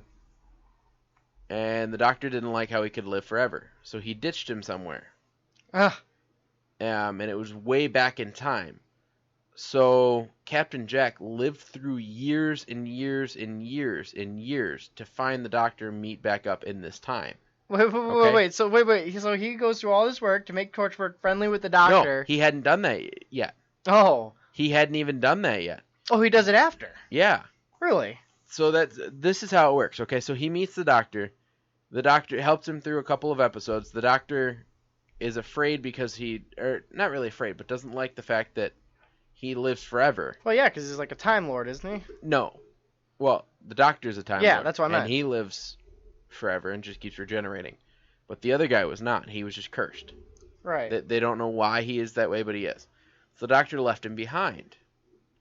And so Captain Jack had to live out his entire life, from pretty much... He basically lived for years and years and years and years and years. And what happened was they had found, or Torchwood had found out about him. Mm-hmm. Because Torchwood was created way, way, way, way, way, way back with, like, Queen Elizabeth I. Right. And so he lived through this life. Torchwood recruited him, and he eventually took it over. Right. And then that's when he meets back up with the Doctor. So when David Tennant changed from, or when the Doctor changed from the other guy to David Tennant, they were having a fight, and David Tennant got his hand cut off. Right. But because he was still doing regeneration, he pretty much grew another hand. I literally watched him grow another hand. Oh, okay. Captain Jack somehow acquired that old hand. Mm-hmm. So if you watch in the TARDIS after Captain Jack gives him back, because it lines up with the Torchwood series too. Because the hand sits in the Torchwood lab for months. Captain Jack disappears, and that's the end of a season. Mm-hmm. And then reappears back the next season, and he took the hand with him, and when he comes back, it's gone. Really? Well, the Doctor got shot as David Tennant, and he basically... I don't know how he did it, but he pretty much regenerated without changing his face using the hand. Okay, so it was like kind of like bringing his cells back together and like almost like a stem cell effect. Pretty much. So he pretty much focused all of his regeneration energy into the hand. Okay. Which helped him regain the same face. Okay? So David Tennant never really died. He had realized he had gotten too powerful, and it was time for him to, it was time to change, pretty much. Mm-hmm. And so he went through and kind of, you reviewed his reign as the Doctor. He, mm-hmm. did different things. And and then he did something really bad. He changed a kind of a permanent point in time. Right. Okay, that's not supposed to be changed. He changed one. He did the thing. And then he realized how out of control he'd gotten. And that's when he switched over to Matt Smith. Okay. And the inside of the TARDIS changed. It didn't change from 9 to 10, but it changed, and it didn't change, it changed from 10 to 11. So when the Doctor regenerated, the TARDIS regenerated and got a new inside. Okay, now does the TARDIS do that every time the Doctor regenerates? Like I said, it didn't from 9 to 10, but from 10 to 11 it did, So and in the middle of 11's reign it changed again. so was David Tennant technically classified as two different doctors then? No. No, he's still okay. You know, honestly, He was 10. honestly, I think that'd be kind of cool though to get like first of all be cursed to live forever. Does he age? Well, it Captain comes Jack? out later. They hint that because there was this creature that they met in the one of the very first episodes Mm-hmm. Of Doctor Who. They meet this thing called the Face of Bo. It's literally this giant face. It's kind of got like these things coming off of it, and it's in a giant tank. Okay. Okay. The last time you see Captain Jack with the Doctor, there was Captain Jack was turning around and leaving, and he had mentioned how his nickname was the Face of Bo. Right. And the Doctor and Rose are like, no way. Huh. So they're basically inferring that the Face of Bo is Captain Jack, which the Face of Bo does die in one of the episodes of Doctor Who. Right. So technically, I think he did die. But that's what I love about the series, is because there's so many hints and little things that you need to watch it from, beginning to end. Now, I haven't seen from the first Doctor to the 1 through 8, because originally how the series started out is it was very slow, because 1 was supposed to be like a learning thing. It was supposed to be kind of like a Mr. Rogers. Mm-hmm.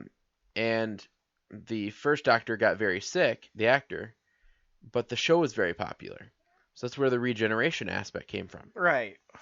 And about 9 is when they brought it back, because it went down for a few years. They brought it back in about, I want to say 2000-ish. Started with the 9th Doctor, and then moved to 10, and then to 11. Now we're on to 12. So I'm curious when it's going to end, if it's going to end, and who's going to be next if it doesn't. Right. So, and again, how many seasons are there of Doctor Who now? Altogether, including the old ones? Yes. I'm not completely sure. I'll get back to you on that. Do they roughly do like a Doctor per season or what? No, they do a couple seasons per Doctor. Okay, so let's see. So if there's you said 11 Doctors altogether?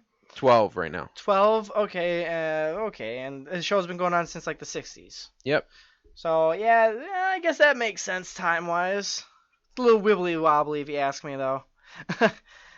But still, I mean, I don't know. It's on my to-do list. I want to start watching Doctor Who at some point, so I guess I'm just educating myself. Well, you can't watch it on Netflix anymore because Netflix took it off. That's fine. I got my Amazon Fire Stick. Okay. Anyways, but either way, so Doctor Who has, let's see, it says 167 episodes. Really, that's all? But I don't know if that includes. Oh, yeah, fair enough. Yeah, I think it'd be cool to be able to live forever. It does not. Okay, so that is just starting from the 9th Doctor when the series rebooted in 2006. It was. Oh, okay, so the show was down between the 8th and the 9th Doctor. Right. It kind of died off, and then they reincarnated it in about 2006, gave it a little bit more of a sci-fi aspect. That's kind of what it had been developing. Mm-hmm. And it's cool because you see a lot of the old actors and actresses that used to play in the original series. Right. Now there is 10 seasons and 4 Doctors. Okay. So, all right, so there's 10 seasons altogether? 10 seasons with just 9 through 12. Oh, okay, so that's just the new ones. Just the new ones. Okay. Well, oh my god, that is a lot. So wait, how many did you say there was of the original? I didn't yet. Oh, okay. Either way, though, back to what I was saying, though, I think it'd be cool to be able to live forever, but I would have to have eternal youth as well.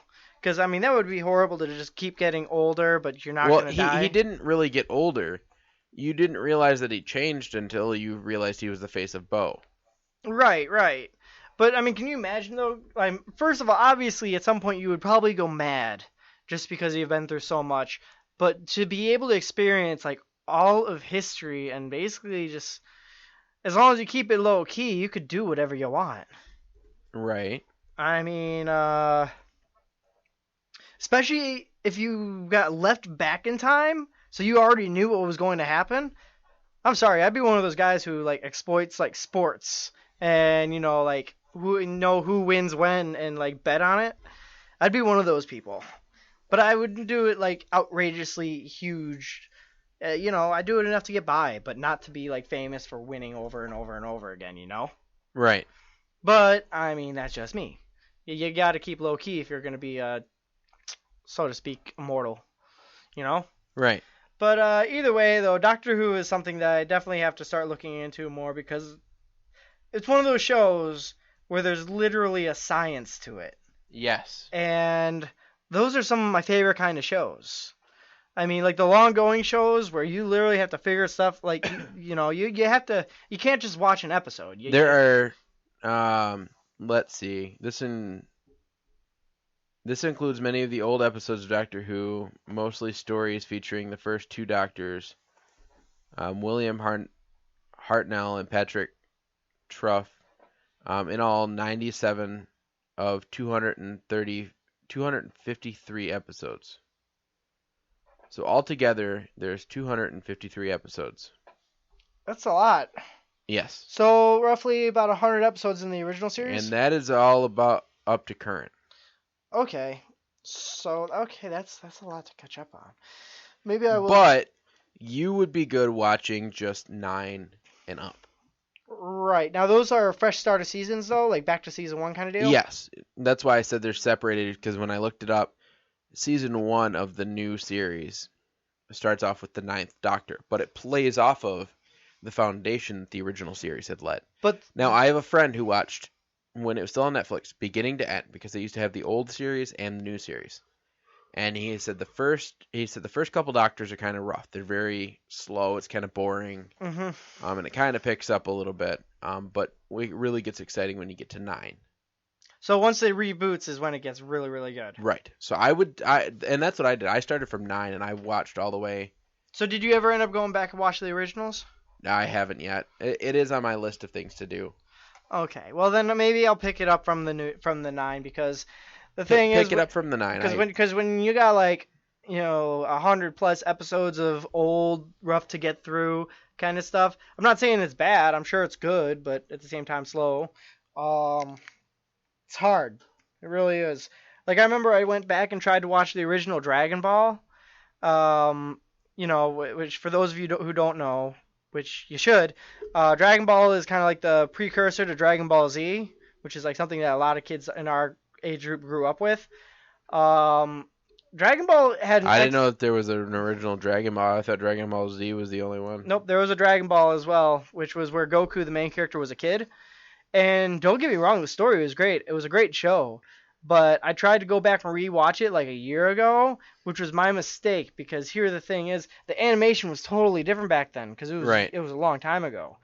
And I mean, past a certain point, it's really, really difficult to watch really, really old anime or a lot of just, computer generated stuff or drawn stuff or anything like that because times have come so far. We've made so many advancements in such fields. Some of the stuff it's just so hard to watch because it's like the animations is just not up to par with the new stuff. Right. Like, I tried to watch Dragon Ball again because it has excellent story and everything, but I just couldn't because it was just I just couldn't do it anymore. It's great story again, like I said, but the animation is subpar compared to new stuff. So I mean, it's cool. The idea of going back and watching old content is great. Don't get me wrong. I love the idea of it, and I love catching up on the story and facts of said stuff.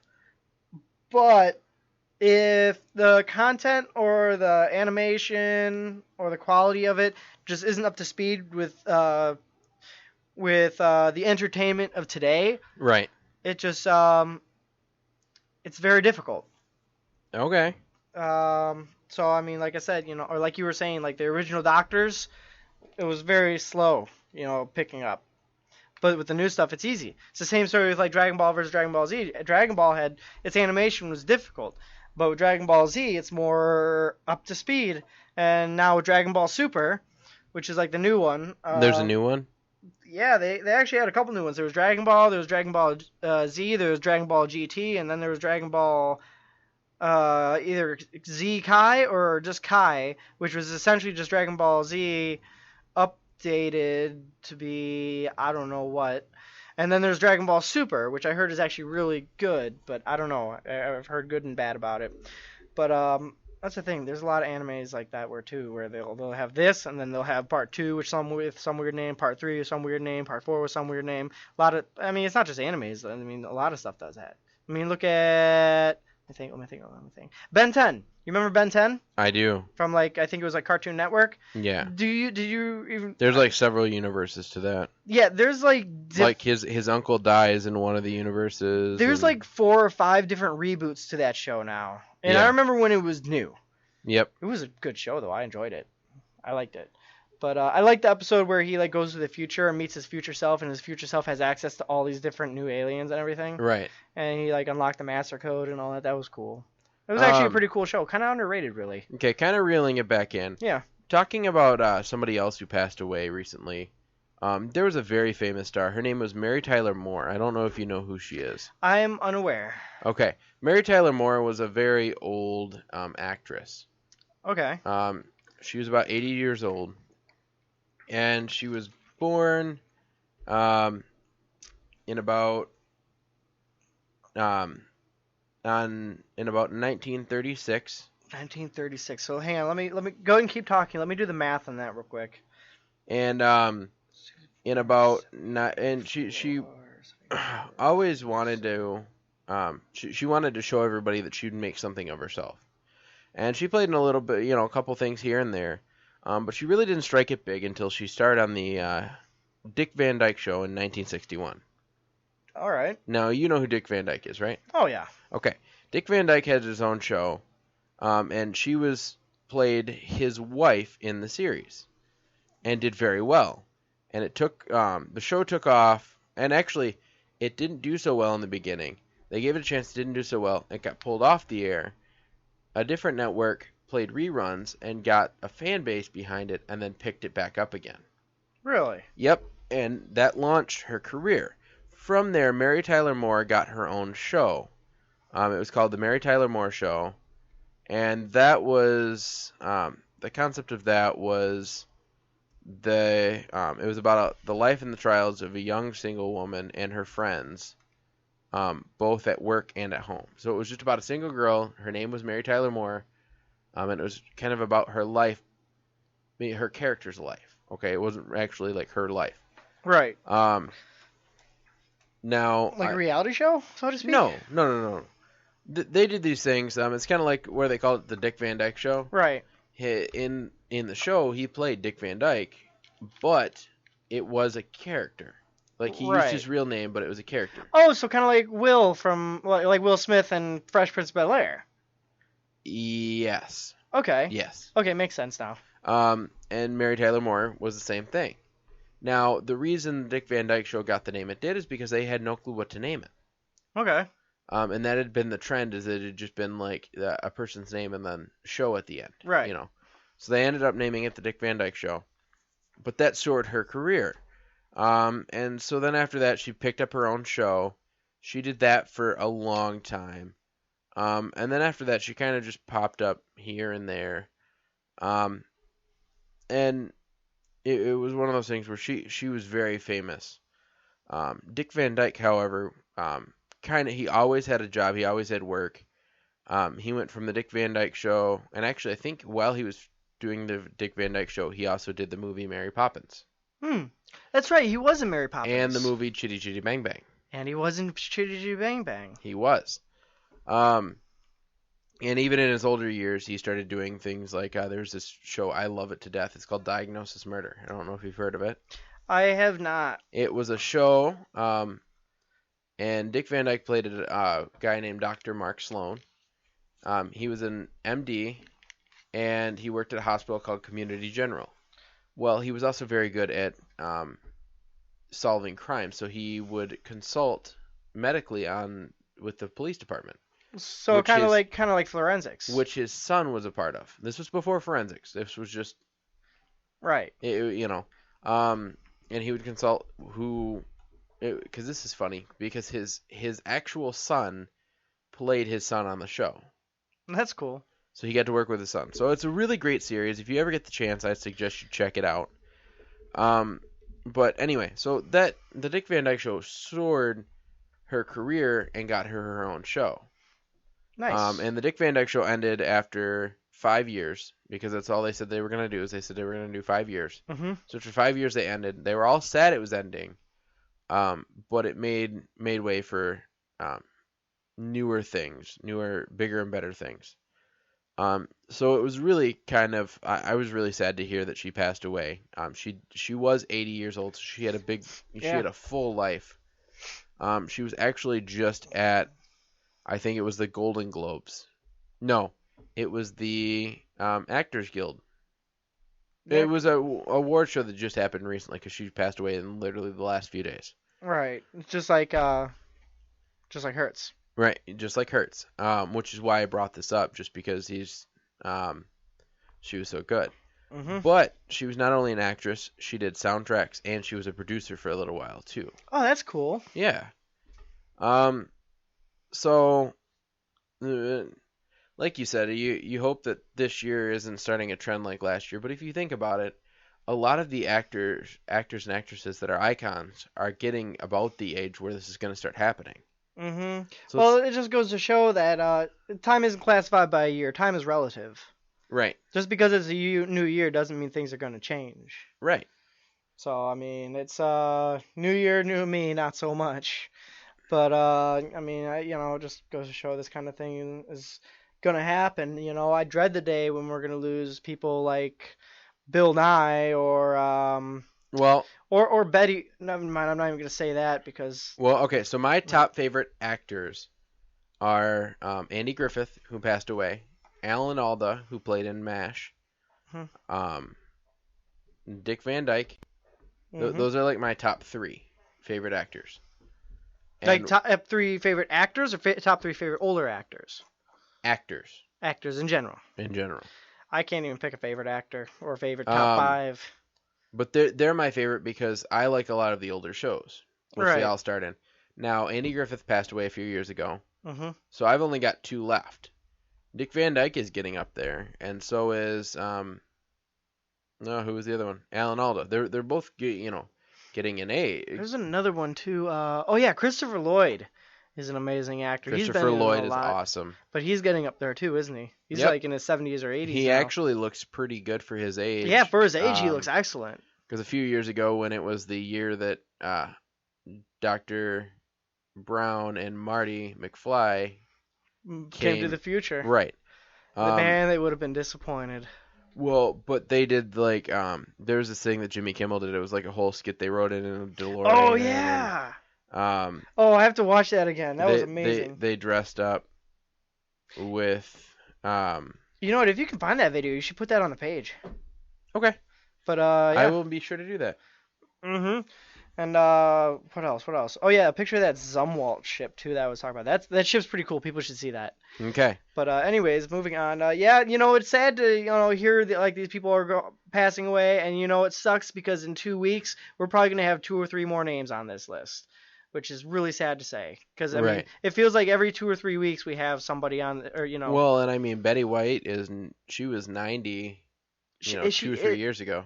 Yeah, I know. Now she's like. Because they did a 90th celebration, and then it went so well, it got such good ratings. They did a second annual Betty White's birthday bash, and then that one didn't do so well, so they stopped doing that. I pray to God she at least makes it to 100. She might. She's on her way. If she makes it to 100, she'll be like, first of all, like a living legend.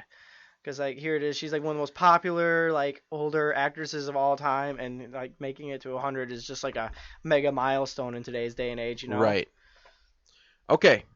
So switching gears a little bit. Yeah, you were mentioning something about 4 chords or something, right? So there are 4 chords that you can learn, and you can play almost any song. Really? Now I learned this from a YouTube video. It's from a group called the Axis of Awesome. They have a YouTube channel, so go and subscribe to their YouTube channel. I literally just did 2 seconds ago. Do they do stand-up? They do. I think I've seen the video. I think I've seen the video that you are talking about. That I'm about to play. Yeah, I think it might I'm be. going to play it. So just listen to this. He's going to play 4 chords. He's going to explain the 4 chords. And then he's going to play a whole bunch of different songs. So why don't we take a listen to that real quick? Sounds great.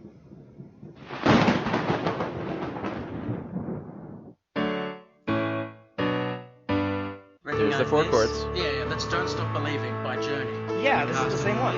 Yeah, there's a few more songs in the same chords. Check it out. My life is brilliant, my love is pure. I saw an angel, of that I'm sure. People killing, people dying, children hurt, and you hear them crying. Can you practice what you preach? Won't you turn the other cheek? Forever young, I wanna be forever young. I won't hesitate no more, it cannot wait. I'm your lipstick stains on the front of my left side brains. I knew I wouldn't forget you if I could. Then I would. I'd go wherever you will. And go. Can you feel the love tonight? Nobody wants to see us together, but it don't matter, no. 'Cause I got country road, take me home to the place where I belong. I'm your biggest fan, I'll follow you until you love me. Papa, I can't live with or without you. Pictures of you. So there was a little clip of the video. There is more to it too. No, there is a whole video. It is the link is in the description below. Mm-hmm. How long was it, by the way? Let's see. It's about Oh, my mic.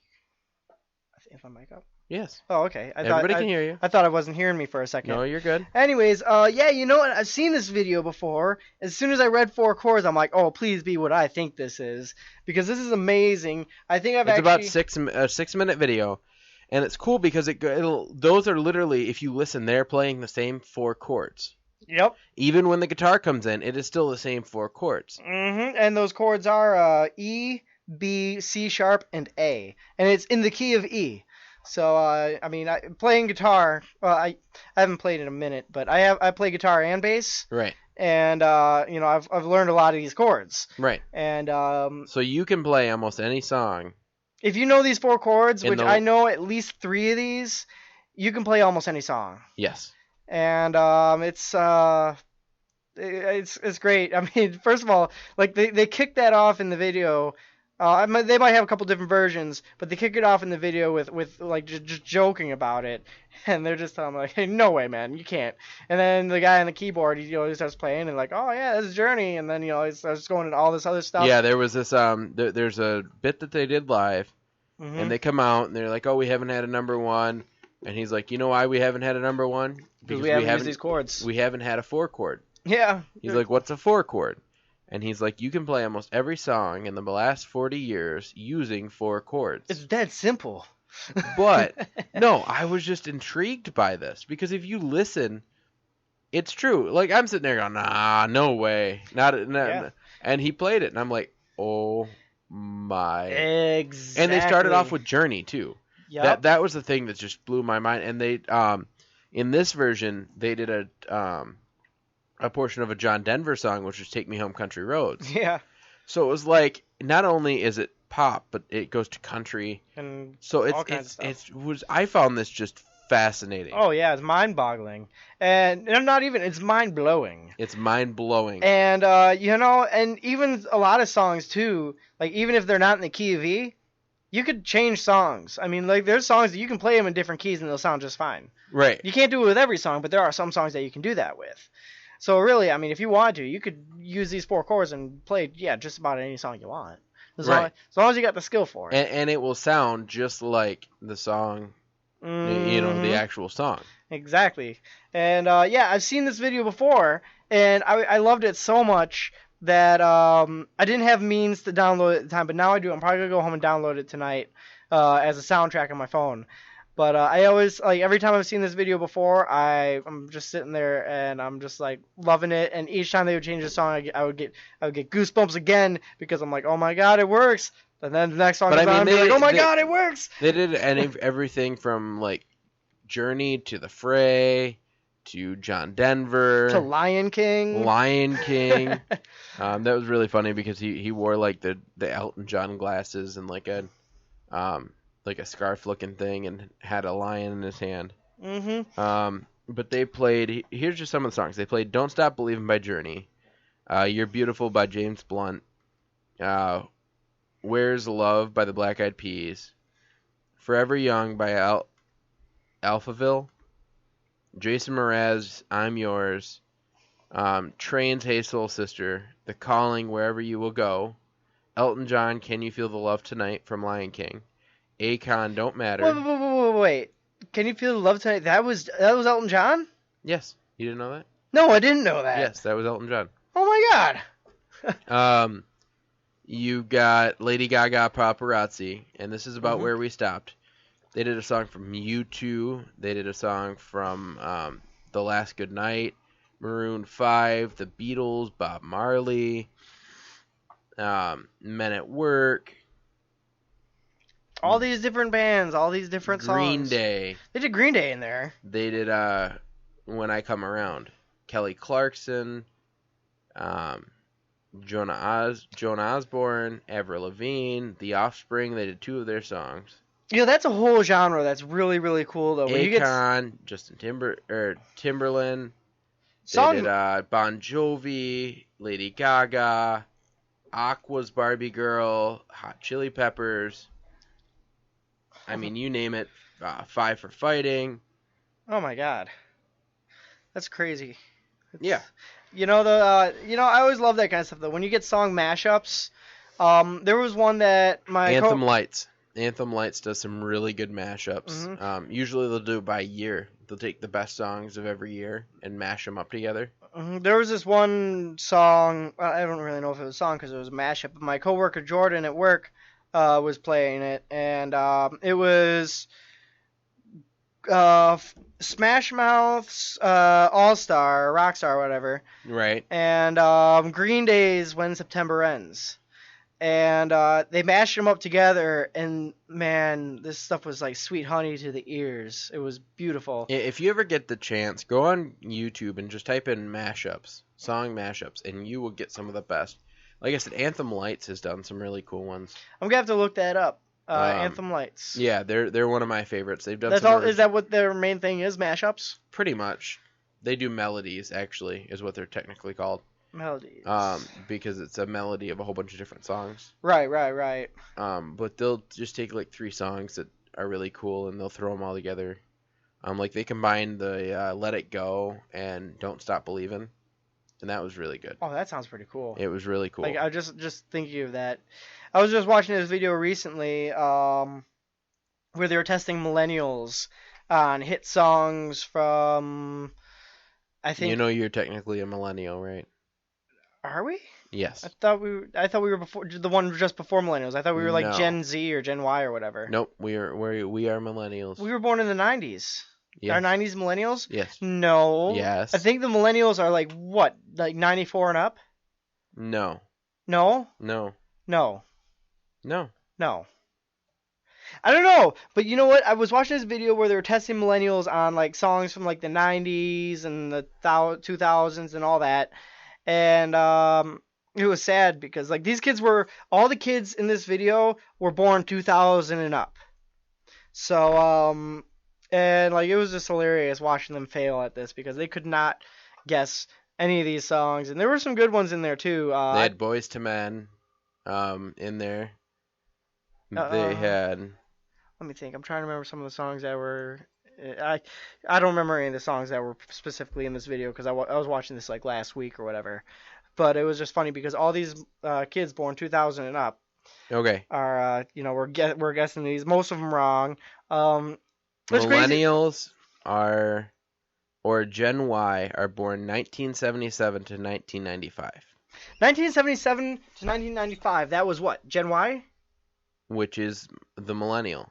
No. Millennials are the ones that were born like around 2000. No. Well, then Gen what? X or Gen Z are the ones that, because it says right here, born 1996 and later are millennials or Gen Y. So Born- wait. So Gen Y are millennials. They're the same thing. Yes. And Gen Z is everyone that's born 95 or 96 and up. Gen Z, 1996 and later. Millennials or Gen Y were born 1977 to 1995. So 77 and 95 were and then Gen Y millennials. Then Gen X were born 1965 to 1976. Okay, so 1965 to 76 was Gen X. 77 to 95 was Gen Y / millennials. Right. And then 96 and up are Gen Z. 96 and after. Right. 96 and up. 96 and after. Right. Are Gen Z. So what happens when we run out of letters? What is it going to be like? I don't know. Don't ask me. I'm not the one that come up with Is it the going to be names. Gen double A? That would be funny. It'd be funny if it was Gen Double D or You were D. going to say double D. yes, I did. That's funny. No, anyway. So, but no, I know what video you're talking about. It was Kids React, which is another YouTube channel, and it was actually Teens React, and these were teens, and they did These were kids born 2000 and up. and they did songs like Boys to Men with Mariah Carey. I think this was a different video then, because I don't remember that one being in there. There was a song in there by Shakira. Was there a song by Shakira in yours? I don't know. They probably did it more than once. There was a Kanye one too. I don't remember the songs though. It's not because I didn't know what they were. It was because I don't remember because I watched it like 2 weeks ago. But I don't know. It's just funny. You know, it's still even crazy to think about that. There's kids in 2000 that were born in 2000. There was kids who were born after 9/11 who are in high school now. Yep. Or even getting ready to graduate, I think. Because let me think. 2001, 2011, 16. They'd be like 16, 17 now. There'd be kids who haven't experienced 9/11 that are going to be graduating within the next year. Isn't that just a little hard to believe? Yeah, a little bit. Are we getting old, Aaron? Yes, we are. So the one that I'm talking about had Ace of Base, I Know the Sign, or The Sign. Okay. Sober by Tool. Nope, different list. Basket Case by Green Day. Yeah, I definitely would recommend that one right off the bat. Yeah, there's something by Coolio. Oh, it was Gangster's Paradise by Coolio. Gangster's Paradise. One Sweet Day by Mariah Carey and Boyz II Men. Tub Thumping by Chumbawamba. And I Want It That Way by the Backstreet Boys. Now, the Sign by Ace of Base. 7 knew the song, 1 knew the artist. Sober by Tool, 1 knew the song and 1 knew the artist. Basket Case by Green Day, 8 knew the song, 5 knew the artist. Gangster's Paradise, 8 knew the song, 1 knew the artist. One Sweet Day, 0 knew the song, 4 knew the artist, because they knew it was Mariah Carey. Tub Thumping by Chumbawamba. Tub Thumping by Chumbawamba. 4. What a name. I know, it's awesome, isn't it? Yeah. 4 knew the song, 1 knew the artist. And Backstreet Boys, 10 knew the song, 5 knew the artist. All right. Definitely a different list than the one I was watching. I was watching a different one. I don't remember what it was. These ones are from Teens React. Yeah. Either way, though, I mean, still funny. You know, I recognize at least half There's of those number songs. 3. There's number 2 and a number 3. So the number 2, let's see if I can get the stats on that. Maybe I was watching one of them then. If there was a number 2 and a number 3. I just found the number 2 and number 3. Oh. I think I've probably watched them. Let's see. This one had Good Vibrations by Marky Mark and the Funky Bunch. Okay. I Will Always Love You by Whitney Houston. Yeah, no, it was different list Closer again. by Nine Inch Nails. Okay. No Diggity by the Backstreet. Or the Black Street. Okay. Featuring Dr. Dre and Queen Pen. Okay. Black Hole Sun by Soundgarden. Impression That I Get by the Mighty Boss Stones, and Wannabe by Spice Girls. Okay. Yeah, nope, different list again. What's 3? There's 4. Oh, there's 4. Okay. I found a 4. Well, let's see what 3 is first. I bet you my list is in there. Mine's probably like the third. Probably. Okay. So Beautiful People by Marilyn Manson, Mr. Jones by the Counting Crows, Genie in a Bottle, Christina Aguilera, Different one again. Creep by Radiohead, I Try by Macy Gray, Mambo No. 5 by Lou Bega, and Get Jiggy With It by Will Smith. Get jiggy with it. Get Jiggy With It. Will Smith had some pretty good, pretty entertaining. He had a lot of good ones. Yep. Okay, so here's the last one. This one isn't it? That's it. This is the last one that I could find. It is Drop It Like It's Hot, Snoop Dogg and Pharrell. Swing Swing, All American Rejects. I Believe in a Thing Called Love, The Darkness. Since You've Been Gone, Kelly Clarkson. Wasn't Me, Shaggy and Rick Ross. Love Don't Cast a Thing by Jennifer Lopez. And Lose Yourself, Eminem. Yep. Nope. Definitely. It was a different list. Different series then. Yeah. It had to be a different series. I'm seeing if I can find it right But now. if you get the chance, go and watch these because these are like I feel really old. Oh my They're god. really bad. Yeah, Aaron. I'm just gonna go watch something that makes me feel old. But it's really cool. It's kind of like a blast from the past. You're like, oh, I remember the song, and they're like, what song is this? And you're like, Yeah, well, you see, when I turn 25, I want somebody to get me that cake from SpongeBob and have it be titled, "Hey Patrick, you know what's funnier than 20 or better than 24?" You remember that episode? No, I do not There's watch the one, SpongeBob. It's the one when Patrick went to boating school with. I do not watch SpongeBob. Okay, let me think. It was on this video. It was on a page called FBE Video. Do these teens know 2000s music? Well, someone mixes up the Doors with 3 Doors Down. So it was I think Everhet was the channel. I don't know, but it was something else. It was not what you said. No, these teens react, and there's kids react, and then there's elders react, and they're all really funny. Like elders reacted to, what movie was it? A Million Ways to Die in the West. Oh, that was a funny movie. That was then there was. Mustache. Did you see it? Yeah. Okay. I have it. It's great, isn't it? But these were elders reacting to that movie, so they watched clips of the movie. They might have watched the entire movie, and then they reacted to it, and some of it's really funny. Yeah, watching older people like respond to like new age comedy it's got to be a treat because some of it's funny. Some of them were like, I like this. Like some of the old guys were like, I could get used to this, and then some of the they were more conservative older ladies that were like, no, this should not be a thing. But I think that pretty much wraps it up for our topics for today. Yeah, I think that's a pretty good wrap up for it. I think that's a wrap. I think we did. That's good. Do you want to say wrap one more time? Wrap. Like I do every show, I want to just inform you guys, if you guys liked an element of our show, hate an element of our show, if there's something we keep doing that you like, something we keep doing that you don't like, shoot me a Facebook message, or post it on our page, send Mark a Facebook message, do whatever. You can also go to our Spreaker page. It's spreaker.com. Go find Topic Talks, like us, follow us on there. You can follow us on Facebook, like us on Facebook. We are also on YouTube, SoundCloud, you name it, we're probably on there. The only one we're not on is Twitter.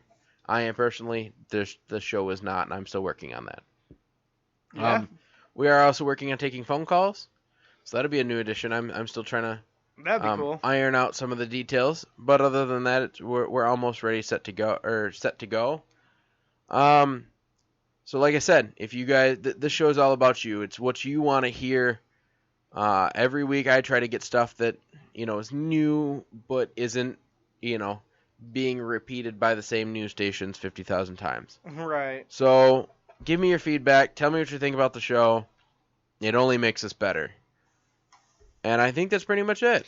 Yeah. I think we could say that That's a wrap. Well, from everyone here at Topic Talks, I'm Aaron Klingsmith, And I'm Mark Wilson. signing off.